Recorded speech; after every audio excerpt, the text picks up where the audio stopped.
अस्सलाम वालेकुम। आज हम हैं ज़फ़र भाई के पास और ये हैं एचएचओ के मौजिद।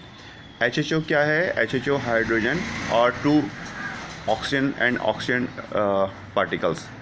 और माशाल्लाह इनकी बड़ी मेहनत है इस चीज़ में, और मैं भी इनका स्टूडेंट्स हूँ, क्योंकि 12 साल पहले जो मैंने वीडियो देखी इनकी ARY न्यूज़ पर और जियो पे, मैं बहुत इंस्पायर्ड हुआ। मैंने कहा अगर ये कोई चीज़ है तो इस पे स्टडी करना चाहिए। आज अल्हम्दुलिल्लाह में हम इस काबिल हुए हैं कि हमने भी कुछ किट्स बनाई हैं, जैसे कि मैंने सर को बताया। सर बताएंगे। जी ज़फ़र भाई। जनाब यागी, बहुत शुक्रिया जी। वीडियो बना रहे थे, मुझे ज़रा अपनी फ्यूलिंग करने का। जी जी, प्लीज़ प्लीज़ इंजॉय करें।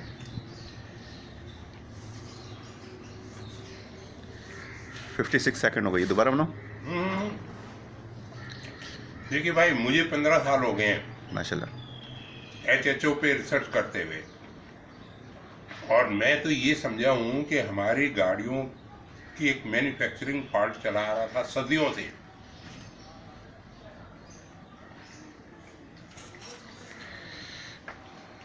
वो क्या है कि इंजन जितना फ्यूल सक करता है बर्निंग के लिए, वो 100% बर्न नहीं कर पाता। अब बर्निंग कितनी हो रही थी? अगर पेट्रोल को लिया जाए तो सिर्फ 18 से 20%। आजकल EFI गाड़ियाँ कह लीजिए आप 30%, ठीक है। और अगर आपके पास डीजल की गाड़ी है तो वो मैक्सिमम 40% फ्यूल इंजन के अंदर बर्न कर रही थी, 60% वेस्ट हो रहा था।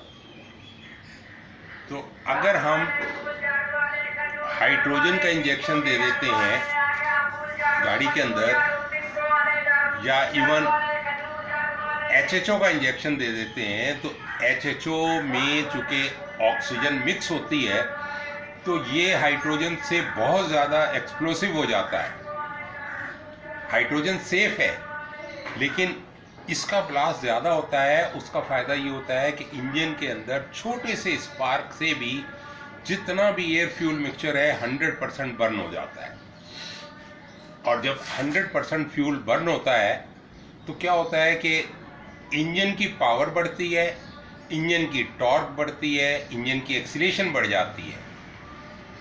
तो उसकी वजह से जब हम हाईवे पे जा रहे होते हैं और हमने प्लंजर को या एक्सीलेटर को इतना दबाया हुआ भी नहीं होता और गाड़ी दौड़ रही होती है, तो इस तरह हमें फ्यूल सेविंग भी हासिल हो रही होती है।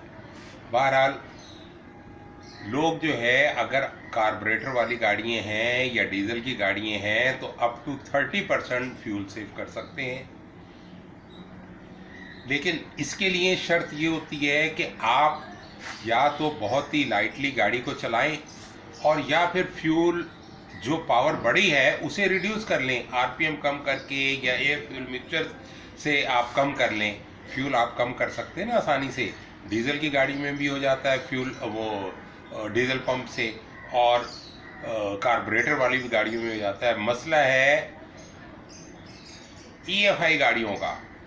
EFI गाड़ी चूँकि कंप्यूटर कंट्रोल होती है, इसलिए वो आम आदमी के लिए बहुत मुश्किल है कि वो उससे फ्यूल सेविंग करे।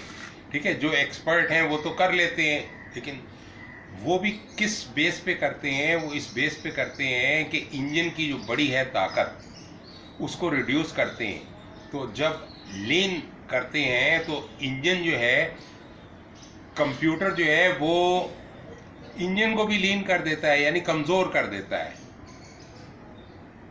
तो ये बहुत अच्छी टेक्नोलॉजी है कि अगर आप विदाउट एनी मॉडिफिकेशन इंजन में लगाएं तो आपको मज़ा आता है। गाड़ी जो है धुआं नहीं देती, गाड़ी धुएं के बजाय स्टीम फेंकती है या पानी फेंकती है। ठीक है, तो ये हमारे अफजाल साहब जो हैं, इन्होंने इसे और मॉडिफाई किया है। ये कहते हैं कि हमने ऐसी डिवाइस बनाई है जो हाइड्रोजन बेस है, हाइड्रोजन पे गाड़ी चलेगी, और रेजोनेंस फ्रीक्वेंसी का भी इन्होंने सहारा लिया है। ठीक है, लेकिन हम तो भाई बहुत चीप रेट में ये टेक्नोलॉजी बेच रहे हैं। इनके ख्वाब ज़रा ऊंचे हैं, इनके लिए दुआ गो हो कि अल्लाह इन्हें कामयाब करे। ठीक है जी, जब ये बना लेंगे तो इनकी वीडियोस भी आएंगी। ओके जी, थैंक यू सर। वेलकम जी, अल्लाह हाफिज़। अस्सलाम वालेकुम।